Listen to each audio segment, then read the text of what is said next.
ഓം ശ്രീ സായിരാം. എല്ലാവർക്കും നമസ്കാരം. വേഗചൂടാമണി നമുക്ക് തുടർന്ന് നോക്കാം.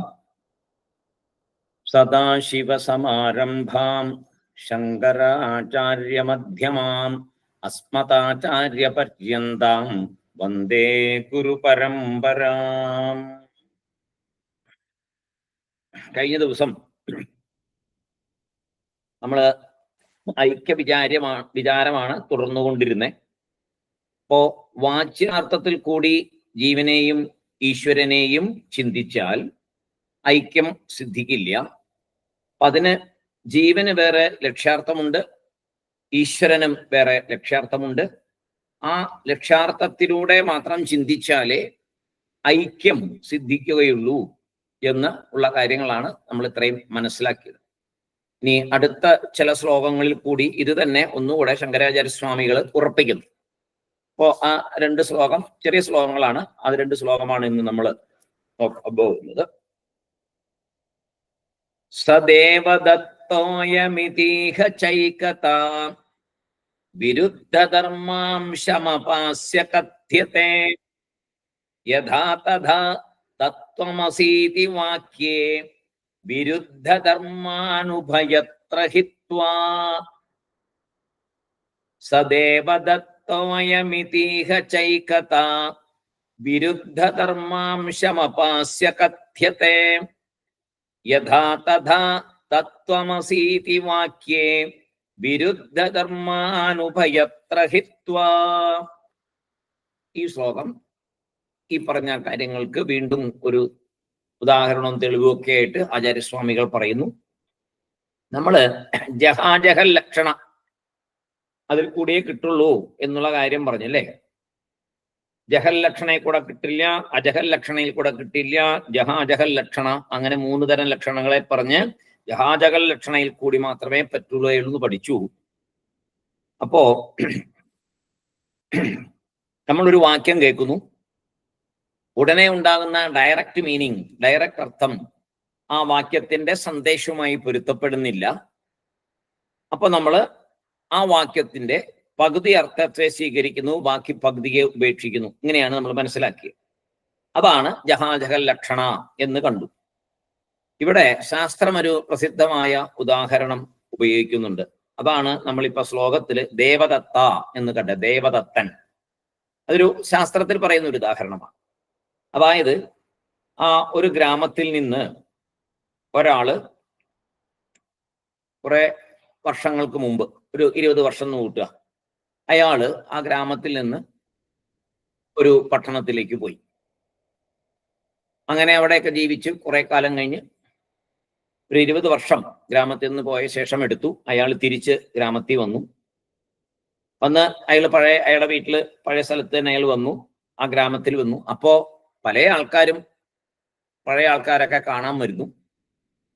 കൂട്ടത്തില് ഒരു യുവാവ് ഉണ്ടായിരുന്നു, നല്ല പടിവത്ത ശരീരത്തോടു കൂടി ഒരു യുവാവ്. ആ യുവാവിന്റെ പേരാണ് ദേവദത്തൻ. ദേവദത്തൻ അടുത്ത് വന്നപ്പോ ആരാണ് എന്ന് മനസ്സിലാകുന്നില്ല. എന്നെ മനസ്സിലായില്ലേ എന്ന് ചോദിക്കുന്നു. അപ്പൊ ഇല്ല, മനസ്സിലായില്ല എന്ന് പറഞ്ഞു. അപ്പൊ ഞാൻ തൊട്ടടുത്ത് നിന്നിരുന്ന ആള് പറഞ്ഞു, അന്നത്തെ ആ ദേവദത്തൻ തന്നെയാണ് ഈ ദേവദത്തൻ, അന്നത്തെ അയാൾ തന്നെയാണ് ഇയാൾ, ആ ആള് തന്നെയാണ് ഈ ആള് എന്ന് പറഞ്ഞു. അപ്പൊ ആ ആള് തന്നെയാണ് ഈ ആള് എന്ന് പറയുമ്പോ മനസ്സിലാവണ്ടേ? അപ്പോ ഇദ്ദേഹം ഓർത്തു നോക്കി. അപ്പൊ പറഞ്ഞു, പണ്ട് കുഞ്ഞായിട്ട് ഇവിടെ അങ്ങയുടെ കൂടെ എപ്പോഴും കളിച്ചുകൊണ്ടിരുന്ന ആ കുഞ്ഞില്ലേ, അവൻ തന്നെയാണ് ഇവൻ. കുഞ്ഞായിട്ട് അന്ന് ഇവിടെ എപ്പോഴും അങ്ങയുടെ അടുത്ത് ഓടി കളിച്ചുകൊണ്ടിരുന്നല്ലോ, അവൻ തന്നെ ഇവൻ. അപ്പൊ പറയുന്നതാണ് അവൻ തന്നെ ഇവൻ. അപ്പൊ അങ്ങനെ അവൻ തന്നെ ഇവൻ എന്ന് പറഞ്ഞാൽ നമുക്ക് പെട്ടെന്ന് മനസ്സിലാവുമോ? അവൻ എന്ന് പറയുമ്പോൾ നമ്മുടെ ഉള്ളില് എന്തൊക്കെയാണുള്ള ആ ചെറിയ ഒരു കുഞ്ഞിന്റെ രൂപമാണ്. അയാളാണ് ഇയാൾ എന്ന് പറഞ്ഞാൽ ഇപ്പോ നല്ല വലിയൊരു യുവാവായിരിക്കുന്നു. അപ്പൊ എങ്ങനെയാ? അപ്പോ അയാളുടെ പേര് ദേവദത്തൻ എന്നാണ്. അന്നത്തെ പേര് ഇന്നത്തെ പേരൊക്കെ ഒന്ന് തന്നെ. കുഞ്ഞായിരിക്കുമ്പോഴും ദേവദത്തനാണ്, ഇപ്പോഴും ദേവദത്തൻ. അപ്പൊ വീണ്ടും പറയാണ്, അന്ന് ഗ്രാമത്തില് ചെറുതായിട്ട് അങ്ങയുടെ കൂടെ കളിച്ചുകൊണ്ടിരുന്ന ദേവദത്തൻ തന്നെയാണ് ഈ യുവാവ്, ഈ ദേവദത്തൻ, അവൻ തന്നെയാണ് ഇവൻ. ഇങ്ങനെ കുറച്ച് പറഞ്ഞപ്പോഴാണ് അദ്ദേഹത്തിന് കൺഫ്യൂഷൻ ഒന്നും ഇല്ലാതെ മനസ്സിലായി. അപ്പൊ എന്താ ഉണ്ടായേ? ആ കുഞ്ഞ് എന്നുള്ള രൂപത്തെ കംപ്ലീറ്റ് അവിടെ നിന്ന് ഉപേക്ഷിച്ചു. അത് കയ്യിലുണ്ടെങ്കിൽ അത് തന്നെ ഇങ്ങനെ കാണുന്ന, അങ്ങനെ തന്നെ കാണണം എന്ന് പറഞ്ഞപ്പോ പറ്റുമോ? പറ്റില്ല. അപ്പോ അതിനകത്ത് ഏതിനെയാണോ ഉപേക്ഷിക്കേണ്ടത് അതിനെ ഉപേക്ഷിച്ച് സ്വീകരിക്കേണ്ടതിനെ സ്വീകരിച്ചപ്പോൾ ശരിയായിട്ട് മനസ്സിലായി, അന്നത്തെ ആ കുഞ്ഞായിരുന്ന ആള് തന്നെയാണ് ഈ ആള്. അന്നത്തെ രൂപമല്ല, വലുതായി. അങ്ങനെ അതിനകത്ത് ഏതാണ്ട് ആ പഴയ രൂപത്തെയൊക്കെ കളയണം. പഴയ രൂപം, ദേശം, അതൊക്കെ കളഞ്ഞു കഴിയുമ്പോഴേക്കും, രൂപത്തെ എല്ലാം കളഞ്ഞു കഴിഞ്ഞപ്പോ ഇപ്പോഴത്തെ ആ ആള് തന്നെയാണ് എന്ന്, ഇപ്പോ ദേവദത്തൻ എന്നുള്ള പേര് തന്നെയാണ്, അതേ വ്യക്തി തന്നെയാണ്, അതേ കുടുംബത്തിലെ ആള് തന്നെയാണെന്നൊക്കെ പറഞ്ഞപ്പോ കാര്യം മനസ്സിലായി. അപ്പോ ഇവിടെ സ്വയം അറിയാതെ തന്നെ ജഹാജഹൽ ലക്ഷണയെ സ്വീകരിക്കുക ചെയ്യുന്നത്. അങ്ങനെ ലക്ഷണം സ്വീകരിക്കാനായിട്ട് പ്രത്യേകിച്ച് പെയിനൊന്നും എടുക്കുന്നില്ല. പക്ഷെ ഓട്ടോമാറ്റിക് ആയിട്ട് ജഹാജഹൽ ലക്ഷണം അവിടെ പ്രവർത്തിക്കുന്നുണ്ട്. വേണ്ടതിനെ സ്വീകരിക്കുന്നു, വേണ്ടാത്തതിനെ തള്ളുന്നു. തനിയെ സംഭവിക്കുന്നു. ജഹാജഹൽ ലക്ഷണം തനിയെ സംഭവിക്കുന്നു. വേണ്ടതിനെ സ്വീകരിക്കുന്നു, വേണ്ടാത്തതിനെ കളയുന്നു. ഇതൊക്കെ നമ്മുടെ നിത്യജീവിതത്തിൽ ധാരാളം സംഭവിക്കുന്നതാണ്. എത്രയോ വർഷങ്ങൾക്ക് ശേഷം ഒരാളെ കാണുമ്പോൾ അയാളുടെ രൂപത്തിലും ചിലപ്പോൾ അയാളുടെ സംസാര രീതിയിൽ പോലും വ്യത്യാസം വന്നു കാണും. പക്ഷെ നമുക്ക് ആളെ മനസ്സിലാവും. അപ്പൊ എന്താ, ആ വ്യത്യാസങ്ങൾ എന്താണോ ഉണ്ടായത് അതിനെ നമ്മൾ തള്ളിയിട്ട് ആ ഒറിജിനലിനെ നമ്മൾ സ്വീകരിക്കും. അപ്പൊ നമുക്ക് കൺഫ്യൂഷൻ ഉണ്ടാവില്ല. ആ ആള് തന്നെ ഇയാള് എന്ന് നമുക്ക് സ്പഷ്ടമായിട്ട് മനസ്സിലാവും. അപ്പൊ അങ്ങനെ നമ്മൾ അറിയാതെ തന്നെ നമ്മുടെ ജീവിതത്തിൽ പലപ്പോഴും ജഹാജഹൽ ലക്ഷണം നമ്മൾ ഉപയോഗിക്കാറുണ്ട്. അപ്പൊ ഇവിടത്തെ ഈ ശ്ലോകം എന്തിനെയാണ് വിട്ടുകളയേണ്ടത്? അല്ലേ? കാരണം ഏതിനെ വിടും, ഏതിനെ സ്വീകരിക്കും? പകുതി സ്വീകരിക്കുക, പകുതി വിടുക എന്ന് പറഞ്ഞല്ലോ. അപ്പൊ ഏതിനെ വിടണം, ഏതിനെ സ്വീകരിക്കണം എന്നൊരു കൺഫ്യൂഷൻ വരാമല്ലോ. ഒരു വാക്യം കേൾക്കുമ്പോൾ ഏതിനെ സ്വീകരിക്കണ്ടേ, ഏതിനെയാ വിടണ്ടേ? അതിനെക്കുറിച്ചാണ് ഇവിടെ പറയുന്നത് ഈ ശ്ലോകത്തില്. ഇപ്പോ ഈ പറഞ്ഞ വാക്കില് ദേവദത്തന്റെ കാര്യത്തിൽ അവൻ തന്നെ ഇവൻ എന്ന് പറഞ്ഞപ്പോ നമ്മൾ സാധാരണ ഗ്രാമറോ അല്ലെങ്കിൽ എന്താ പറയാ അതിന്റെ ഡെഫിനിഷനൊക്കെ നോക്കുകയാണെങ്കിൽ അവൻ ഇവൻ രണ്ടും ഒന്നാണോ? അവൻ എന്ന് പറയുന്നതും ഇവൻ എന്ന് പറയുന്നതും ഒരേ അർത്ഥമല്ലല്ലോ.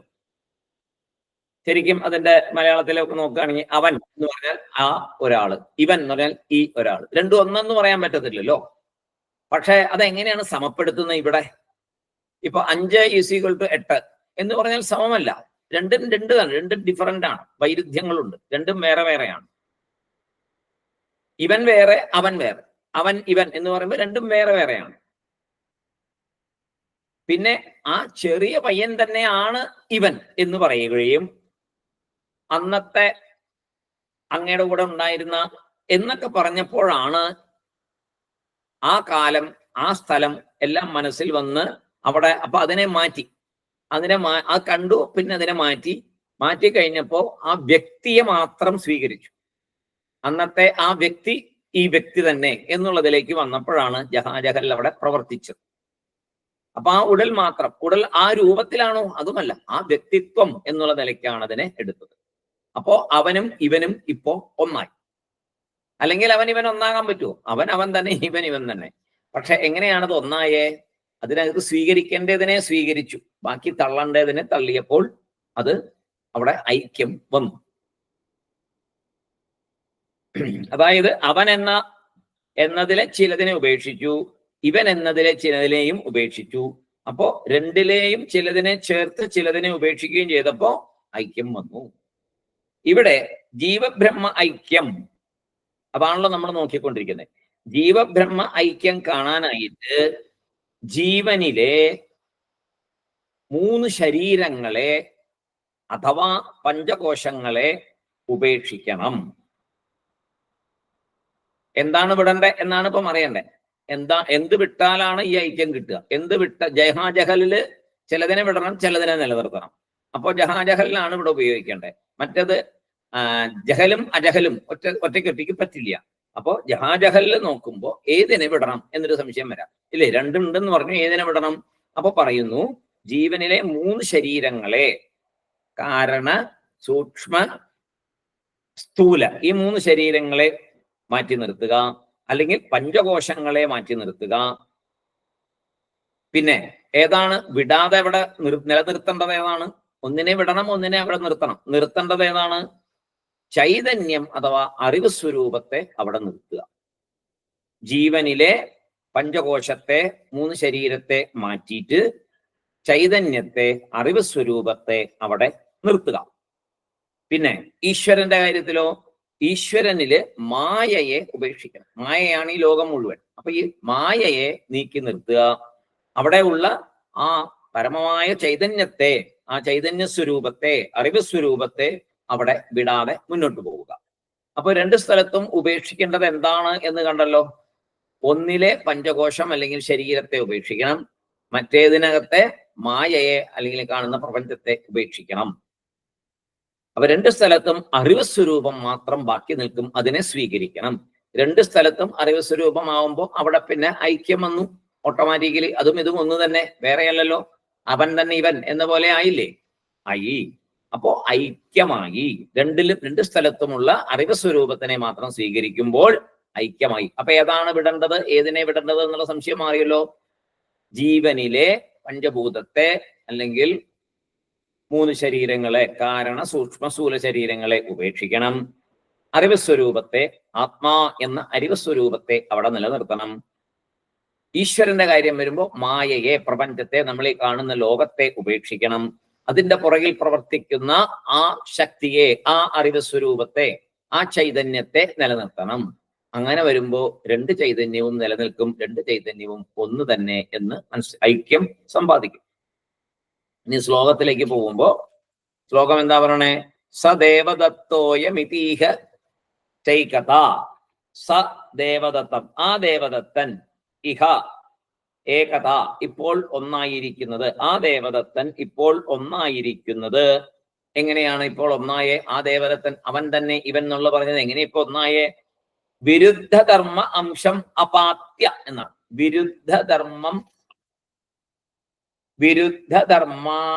ധർമാംശം അപാത്യ, വിരുദ്ധധർമ്മത്തിന്റെ അംശത്തെ അപാത്യ നീക്കിയിട്ട്, വിരുദ്ധധർമ്മം എന്താണോ അതിനകത്ത് കണ്ടത് അതിനെ നീക്കിയിട്ട്, വിരുദ്ധധർമ്മം അംശം അപാത്യ, വിപരീതമായ ധർമ്മത്തെ കണ്ടു, അതിനെ മാറ്റി. ധർമ്മം ഇവിടെ ധർമ്മം എന്ന് ഉപയോഗിക്കുന്നത് വിരുദ്ധ ധർമ്മം എന്ന് പറയുമ്പോൾ വിരുദ്ധ ഗുണങ്ങൾ എന്നുള്ളതാണ്. വിരുദ്ധമായിട്ട് കാണുന്ന ഗുണങ്ങളെ ഉപേക്ഷിച്ചിട്ട് ആണ് ഇത് കണ്ടുപിടിച്ചേ എന്ന് പറയുന്നു.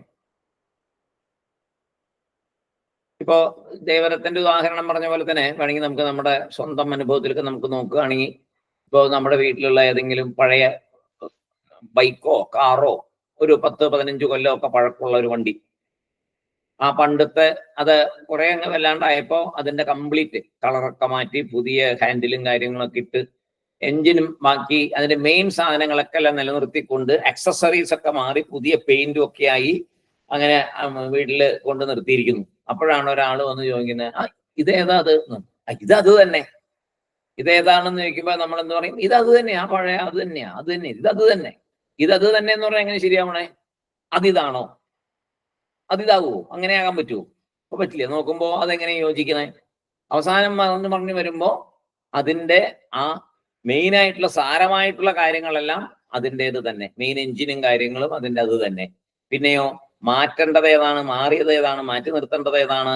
ഇപ്പൊ വന്നിരിക്കുന്ന മാറ്റങ്ങളെ, പുതിയതായിട്ട് അതിനകത്ത് ചേർത്തിരിക്കുന്ന മാറ്റങ്ങളെ നീക്കിയാൽ, മായയെ പ്രപഞ്ചത്തിൽ നീക്കുന്ന പോലെ, പ്രപഞ്ചത്തെ നീക്കുന്ന പോലെ നീക്കിയാൽ, ശരീരങ്ങളെ നീക്കുന്ന പോലെ നീക്കിയാൽ, ബാക്കി ഒറിജിനൽ ആയിട്ടുള്ള എഞ്ചിൻ അന്നും ഇന്നും ഒന്ന് തന്നെ, ഒരേ എഞ്ചിൻ തന്നെ, ഒരേ കാര്യം തന്നെ. അതിന് കുറെ മാറ്റങ്ങൾ വരുത്തി എന്നുള്ളതേ ഉള്ളൂ. ആ മാറ്റങ്ങളെ നീക്കിയാൽ പഴയത് തന്നെ. അപ്പൊ അവിടെ വ്യത്യാസമില്ല, അവിടെ ഐക്യം തന്നെയാണ് അവിടെ കാണുക. യഥാ, എങ്ങനെയാണോ വിരുദ്ധധർമ്മങ്ങളെ നീക്കി ദേവദത്തനെ എങ്ങനെ മനസ്സിലാക്കിയോ, തഥാ, അതുപോലെ. ഇപ്പൊ ഇവിടത്തെ യഥാ എന്ന് പറയുമ്പോ ദേവദത്തന്റെ കാര്യമാണ് ശ്ലോകത്തിൽ പറയുന്നേ. അപ്പൊ വിരുദ്ധധർമ്മങ്ങളെ നീക്കി ദേവദത്തനെ എങ്ങനെ മനസ്സിലാക്കിയോ, തഥാ, അതുപോലെ, തത് ത്വം അസി വാക്യേ, യഥാ തഥാ തത്വമസീതി വാക്യേ, തത്വമസി ഇതി വാക്യേ, തത്വമസി എന്ന് പറയുന്ന ആ വാക്യത്തിൽ, തത്വമസി എന്ന ആ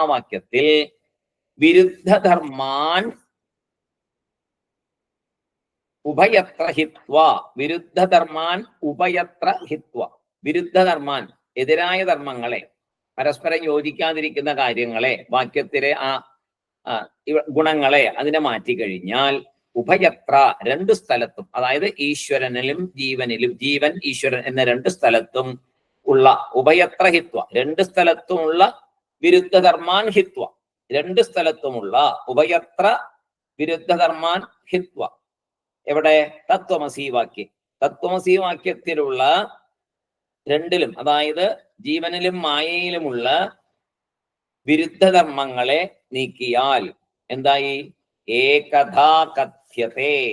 ഏകഥ എന്ന് ചേർക്കണം. ഏകഥാ കഥ്യത്തെ, ഒന്ന് തന്നെ എന്നുള്ളത് മനസ്സിലാക്കുന്നു. ഐക്യം പറയപ്പെടുന്നു. ഐക്യം കഥ്യതേ, ഏകഥാ കഥ്യതേ, ഐക്യം പറയപ്പെടുന്നു. ഇതാണ് ആ ശ്ലോകത്തിന്റെ സാരം. എന്താണ്? രണ്ടിലെയും വിരുദ്ധധർമ്മങ്ങളെ നീക്കിയാൽ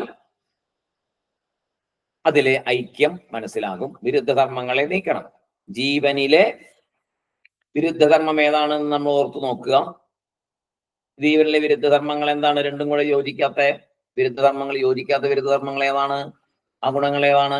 ഒന്ന് നമ്മുടെ സ്ഥൂല ശരീരം, സൂക്ഷ്മ ശരീരം, കാരണ ശരീരം എന്നത്, അല്ലെങ്കിൽ പഞ്ചകോശങ്ങള്. മറ്റേതിലോ മായ, അല്ലെങ്കിൽ പ്രപഞ്ചം, ലോകം, നമ്മൾ ഈ കാണുന്ന ലോകം മായ. ഇതിനെ നീക്കുമ്പോൾ ഈശ്വരനില് അറിവ് സ്വരൂപം മാത്രമാക്കി, നമ്മളില് ആത്മാ മാത്രം ബാക്കി. ആത്മാവും ആ പരമാത്മാവും രണ്ടും ഒന്ന് തന്നെ. ജീവബ്രഹ്മ ഐക്യം അവിടെ വന്നു. ഇനി അടുത്ത ഒരു ശ്ലോകം കൂടെ നമുക്ക് നോക്കാം. ചെറിയ ശ്ലോകങ്ങളാണ്, ചെറിയ ചെറിയ കാര്യങ്ങളെ ഇതിനകത്ത് പറയുന്നുള്ളൂ. അതും കൂടെ നമുക്ക് നോക്കാം. സംലക്ഷ്യ ചിന്മാത്രതയാ തദാത്മനോരഖണ്ഡഭാവ പരിചീയതേ ബുധൈഃ ഏവം മഹാവാക്യശതേന കഥ്യത്തെ ബ്രഹ്മാത്മനോരൈക്യമഖണ്ഡഭാവഃ സംലക്ഷ്യ ചിന്മാത്രതയാ തദാത്മനോരഖണ്ഡഭാവ പരിചീയതേ ബുധൈഃ ഏവം മഹാവാക്യശതേന കഥ്യത്തെ ബ്രഹ്മാത്മനോരൈക്യമഖണ്ഡഭാവഃ. എന്താ പറയുന്നേ? ത്യാഗം ചെയ്യാതെ വയ്ക്കുന്നത് ഏത്? നേരത്തെ വിരുദ്ധധർമ്മങ്ങളെ നീക്കുന്നത് ഏതിനെയാണ് നീക്കണ്ടേ എന്ന് പറഞ്ഞു. വിരുദ്ധധർമ്മങ്ങളെയാണ് നീക്കണ്ടേ എന്ന് പറഞ്ഞു. ഇപ്പൊ പറയുന്നത് ഏതിനെയാണ് നിലനിർത്തേണ്ടത്, ഏതിനെയാണ് അവിടെ കീപ്പ് ചെയ്യേണ്ടത്. ത്യാഗം ചെയ്യാതെ വയ്ക്കുന്നത്, ത്യാഗം ചെയ്യുന്നതിനെ കുറിച്ച് പറഞ്ഞു. ഇനി ത്യാഗം ചെയ്യാതെ വയ്ക്കുന്നത് എന്ത്, അതേതാണ് എന്നാണ് ഈ ശ്ലോകത്തിൽ പറയുന്നത്. വിരുദ്ധധർമ്മങ്ങളെ ഉപേക്ഷിക്കാനാണ് കഴിഞ്ഞ ശ്ലോകത്തിൽ പറഞ്ഞത്. ഇനി ജീവനിലും ഈശ്വരനിലുമുള്ള വിരുദ്ധമല്ലാത്ത ധർമ്മത്തിനെ, അതേതാണ്? രണ്ടിലും വിരുദ്ധമല്ലാതിരിക്കുന്ന ധർമ്മം.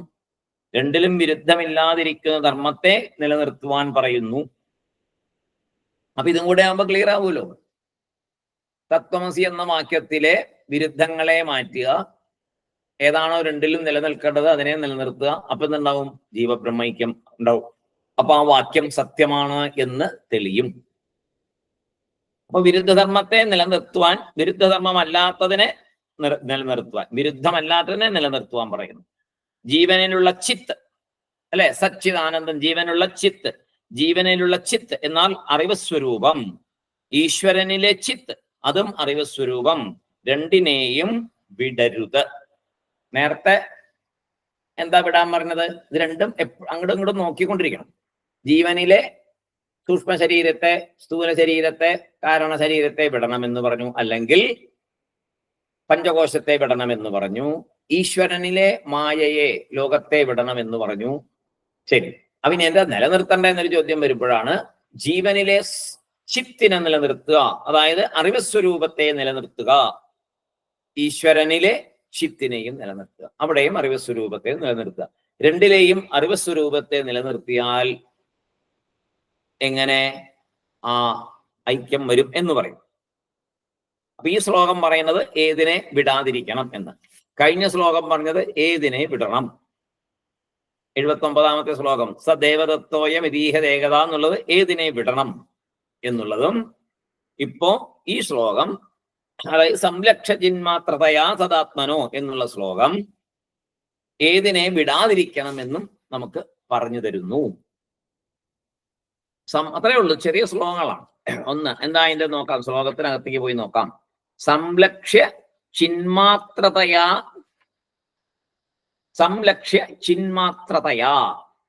ചിത് എന്ന് മാത്രം, ചിത് മാത്രം, ചിത് മാത്രം, ചിന്മാത്രം, ചൈതന്യത്തെ മാത്രം, ചിത് മാത്രം, സംലക്ഷ്യ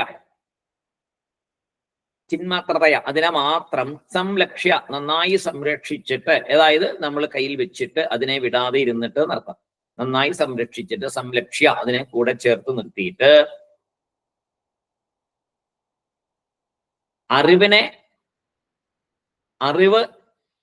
അറിവ് കൊണ്ടാണല്ലോ നമ്മളെല്ലാം നോക്കുന്നത്. അപ്പൊ നോക്കുന്ന അതിനെ വിടണം, അറിവിനെ വിടരുത്.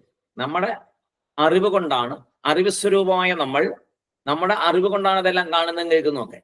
അപ്പൊ ഏതിനെയാണോ കാണുന്നതും കേൾക്കുന്നതൊക്കെ ചെയ്യുന്നത് അതിനെ വിടണം. എന്നിട്ടോ അറിവിനെ നിലനിർത്തണം. പഞ്ചകോശത്തെ ആരാ കാണുന്നത്? ഈ അറിവ് തന്നെയാണ്. എൻ്റെ കയ്യ്, എൻ്റെ കാല്, എൻ്റെ കണ്ണ്, എൻ്റെ മൂക്ക്, എൻ്റെ തൊലി, എൻ്റെ വായ, എല്ലാം നമ്മൾ ഈ അറിവാണ് കാണുന്നത്. അപ്പോ കാണുന്നതിനെ വിടുക, കാണുന്ന അറിവ് സ്വരൂപത്തെ നിലനിർത്തുക.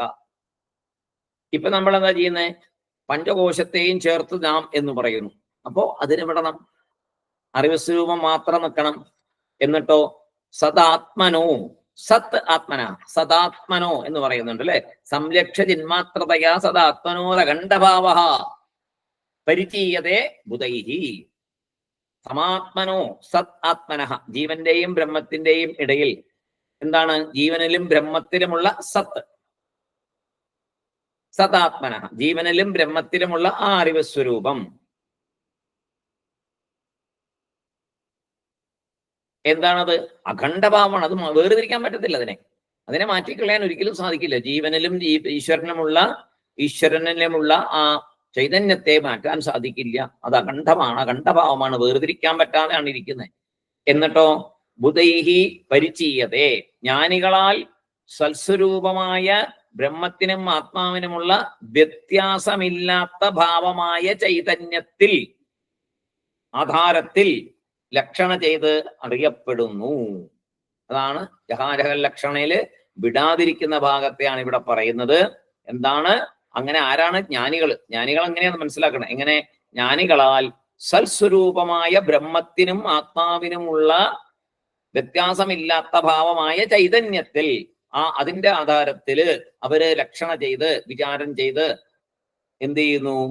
ലക്ഷണ ചെയ്ത് അറിയപ്പെടുന്നു. എന്തറിയപ്പെടുന്നു? ഏകത്വം. ഏവം മഹാവാക്യശതേന കഥ്യതേ, ഏവം മഹാവാക്യശതേന കഥ്യതേ ബ്രഹ്മാത്മനോരൈക്യം അഖണ്ഡഭാവ. ഈ വിധം, ഏത് വിധം? ഉപേക്ഷിക്കേണ്ടതിനെ ഉപേക്ഷിച്ചും നിലനിർത്തേണ്ടതിനെ നിലനിർത്തിയും മഹാവാക്യശതേന, 100 കണക്കിനുള്ള മഹാവാക്യങ്ങളാൽ. ഒരു മഹാവാക്യം മാത്രമല്ല, നമ്മൾ 3 പഠിച്ചിട്ടുണ്ട്. പിന്നെയും പല സ്ഥലത്തും പലതും കാണാം. ഏതാണോ ജീവബ്രഹ്മ ഐക്യത്തെ പറയുന്നേ അതെല്ലാം മഹാവാക്യങ്ങളാണ്. മഹാവാക്യം എന്നുള്ള പേര് വരുന്നത് ജീവനെയും ബ്രഹ്മത്തെയും ഐക്യപ്പെടുന്ന മഹാകാര്യങ്ങൾ ചെയ്യുന്നത് കൊണ്ട്. ആ വാക്ക് അതിനെ വെളിപ്പെടുത്തുന്നുണ്ട്. ഏറ്റവും വലിയ രഹസ്യം, ആ രഹസ്യത്തെ വെളിപ്പെടുത്തുന്ന വാക്യങ്ങളാണ് മഹാവാക്യങ്ങൾ എന്നറിയപ്പെടുന്നത്. ഏറ്റവും വലിയ രഹസ്യം എന്താണ്? അദ്വൈതം തന്നെയാണ് ഏറ്റവും വലിയ രഹസ്യം. നമുക്ക് ഒരിക്കലും മനസ്സിലാക്കാൻ പറ്റാത്തതും ഏറ്റവും ദുർഘടമായതും അത് തന്നെ. നമുക്ക് 2 എന്നേ നമുക്ക് സങ്കല്പിക്കാൻ പറ്റുള്ളൂ. ഞാൻ എന്നതും ബാക്കിയുള്ളതും. ഞാനൊന്ന്, കാണുന്നതെല്ലാം വേറെ. ഈശ്വരനിലും അങ്ങനെ തന്നെയാണല്ലോ നമ്മൾ കാണുന്നത്. നമ്മൾ വേറെ, ഈശ്വരൻ വേറെ. നമ്മൾ ജോലി ചെയ്യുന്ന ആള്, ഈശ്വരൻ ഫലം തരുന്ന ആള്. നമ്മൾ അനുഗ്രഹം ചോദിക്കുന്ന ആള്, ഈശ്വരൻ അനുഗ്രഹിക്കുന്ന ആള്, അല്ലെ? അപ്പൊ ഇത് എളുപ്പമല്ല.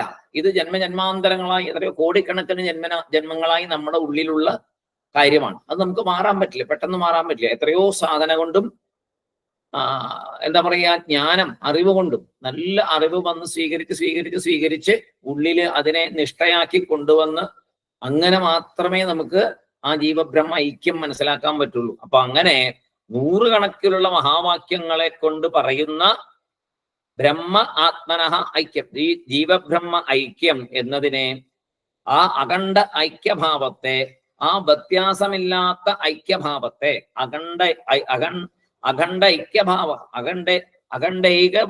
അഖണ്ഡൈകഭാവ ബ്രഹ്മാത്മനോരൈക്യം അഖണ്ഡഭാവ, ആ ഒന്നാണ് എന്നുള്ള ആ അഖണ്ഡഭാവത്തെ മനസ്സിലാക്കാൻ എത്രയോ നൂറുകണക്കിന് മഹാവാക്യങ്ങളുണ്ട്. അവയാണ് അത് പറയുന്നത്. മഹാവാക്യങ്ങളാൽ പറയപ്പെടുന്നു, തഥ്യതേ പറയപ്പെടുന്നു, മഹാവാക്യങ്ങളാൽ പറയപ്പെടുന്നു. എന്ത്? ഈ ജീവബ്രഹ്മ അഖണ്ഡഭാവം രണ്ടും ഒന്ന് തന്നെ എന്നുള്ള കാര്യത്തെ എത്രയോ മഹാവാക്യങ്ങളിൽ കൂടി പറയുന്നുണ്ട്. ഇതാണ് ഇപ്പൊ ഇന്നത്തെ മെയിൻ ആയിട്ടുള്ള 2 ശ്ലോകങ്ങളിൽ വന്നത്. ഒന്നില് ഏതിനെ ഉപേക്ഷിക്കണം എന്ന് പറഞ്ഞു, പിന്നൊന്നില് ഏതിനെ നിലനിർത്തണം എന്ന് പറഞ്ഞു. ഇതിങ്ങനെ ആചാര്യസ്വാമികൾ 2 ശ്ലോകമായിട്ട് പറയാൻ കാരണം, അതിനു മുമ്പ് ലക്ഷ്യാർത്ഥം നോക്കുമ്പോൾ 3 തരത്തിൽ ലക്ഷ്യാർത്ഥം നോക്കാം. 3 രീതിയിൽ വേണം അതിനെ മനസ്സിലാക്കാൻ. ഒന്ന് ജഹാലക്ഷണ, പിന്നെ അജഹൽ ലക്ഷണ, പിന്നെ ജഹാജഹൽ ലക്ഷണ. ഇതിലേതിൽ കൂടി പോയാലാണ് ജീവബ്രഹ്മൈക്യത്തെ മനസ്സിലാക്കാൻ പറ്റുക എന്ന് പറഞ്ഞിട്ട് ആ ശ്ലോകത്തിൽ നമ്മൾ പറഞ്ഞു. ജഹാലക്ഷണ കൊണ്ട് പറ്റില്ല, അജഹൽ ലക്ഷണ കൊണ്ടും പറ്റില്ല, ജഹാജഹൽ വേണം എന്ന്. അപ്പൊ ചോദിച്ചു എന്താണ് ജഹാജഹൽ? അപ്പൊ ഒന്നിനെ നിലനിർത്തി പകുതിയെ നിലനിർത്തി പകുതിയെ ഉപേക്ഷിക്കുക, 2 വാക്യത്തിലെയും. അപ്പോ രണ്ടിലെയും, ജീവനിലെയും ബ്രഹ്മത്തിലെയും. വേറെ ഒന്നിനെ കുറിച്ച് നോക്കേണ്ട കാര്യമില്ല. നമ്മളിവിടെ അന്വേഷിച്ചുകൊണ്ടിരിക്കുന്നത് ജീവബ്രഹ്മ ഐക്യം എങ്ങനെ നടക്കും, എങ്ങനെ സാധ്യമാവും എന്നുള്ളതാണ്. അപ്പോ അതിലെ ജീവനിലെ ഏതംശത്തെ ഉപേക്ഷിക്കണം, ഈശ്വരനിലെ ഏതംശത്തെ ഉപേക്ഷിക്കണം, ജീവനിലെ ഏതംശത്തെ നിലനിർത്തണം, ഈശ്വരനിലെ ഏതംശത്തെ നിലനിർത്തണം. ഇതാണ് പിന്നത്തെ വരുന്ന ചോദ്യം. ജഹാജഹൽ ലക്ഷണ കൊണ്ട് ഒന്നിനെ ഉപേക്ഷിക്കണം, ഒന്നിനെ നിലനിർത്തണം. അപ്പോൾ ചോദ്യം വന്നു ഏതിനെ ഉപേക്ഷിക്കണം. അപ്പൊ ആദ്യത്തെ ശ്ലോകത്തിൽ പറഞ്ഞു ജീവനിലെ പഞ്ചകോശത്തെ അല്ലെങ്കിൽ കാരണ സൂക്ഷ്മ സ്ഥൂല ശരീരത്തെ ഉപേക്ഷിക്കണം. ശരി. പിന്നെയോ ഈശ്വരനിലേതാ ഉപേക്ഷിക്കേണ്ടതെന്ന് ചോദിച്ചപ്പോ പറഞ്ഞു മായയെ ഉപേക്ഷിക്കണം, ഈ ലോകത്തെ ഉപേക്ഷിക്കണം, കാണുന്ന ലോകത്തെ, മായയെ ഉപേക്ഷിക്കണം. ഉപേക്ഷിക്കുക എന്ന് പറഞ്ഞാൽ എന്താണ്? അതിനെ വിട്ടുകളയാന്നുള്ളതല്ല, അത് സത്യമല്ല എന്നുള്ള തിരിച്ചറിവ് ഉണ്ടാവുക എന്നുള്ളതാണ്. ഉപേക്ഷിക്കാൻ പറ്റുമോ? അങ്ങനെയൊന്നും നമുക്ക് ഉപേക്ഷിക്കാൻ പറ്റും? ശരീരത്തെ ചുമ്മാ ഉപേക്ഷിക്കാൻ പറ്റും? പറ്റില്ല. ഇത് അതിന്റെ ഇവിടെയൊക്കെ വേദാന്തത്തിലൊക്കെ ഉപയോഗിക്കുന്ന വാക്കുകളുടെ അന്തരാർത്ഥം മനസ്സിലാക്കണം. ഉപേക്ഷിക്കുക എന്ന് പറഞ്ഞാൽ നമ്മൾ അതിനെ സത്യമായിട്ട് എടുക്കരുത്. അത് വന്നു പോയിക്കൊണ്ടിരിക്കുന്നതാണ്, നാശമുള്ളതാണ്, പെർമനന്റ് അല്ല, സ്ഥിരമായിട്ടുള്ളതല്ല. എന്ന് വന്നു എന്നറിയില്ല, എന്ന് പോണു എന്നറിയില്ല, പക്ഷെ വരുന്നു, വന്നും പോയിക്കൊണ്ടും ഇരിക്കുന്നു. അപ്പൊ അത് ഒന്നും പറയാൻ പറ്റില്ല. പക്ഷെ നമ്മൾ അങ്ങനെ അതിനകത്ത് കുടുങ്ങിയിരിക്കുകയാണ്. അപ്പോ ഉപേക്ഷിക്കുക എന്ന് പറഞ്ഞാൽ അത് സത്യമല്ല എന്നുള്ള തിരിച്ചറിവിലേക്ക് പോവുക. പിന്നെ ഏതാണ് സത്യം എന്നാണ് അടുത്ത ചോദ്യം. അപ്പോ ആ ഉപേക്ഷിക്കേണ്ടത് ഏതാണെന്ന് പറഞ്ഞു. അടുത്ത ശ്ലോകത്തിൽ നിലനിർത്തേണ്ടത് ഏതിനെയാണ് എന്നാണ് പറഞ്ഞത്. അപ്പോഴാണ് വരുന്നത് ആത്മാ എന്നുള്ള ആ ചൈതന്യ സ്വരൂപം. അതായത് നമ്മളെല്ലാത്തിനെയും കാണുന്നു, ഈ കാണുന്ന ഞാൻ, കാണപ്പെടുന്ന വസ്തുവിനെ അല്ല നിലനിർത്തേണ്ടേ, കാണുന്ന ഞാൻ എന്ന അഹം എന്ന ആത്മാ എന്ന അഹംഭാവമല്ല, ആത്മാ എന്ന ഞാൻ എന്ന ആ അറിവിനെ നിലനിർത്തണം.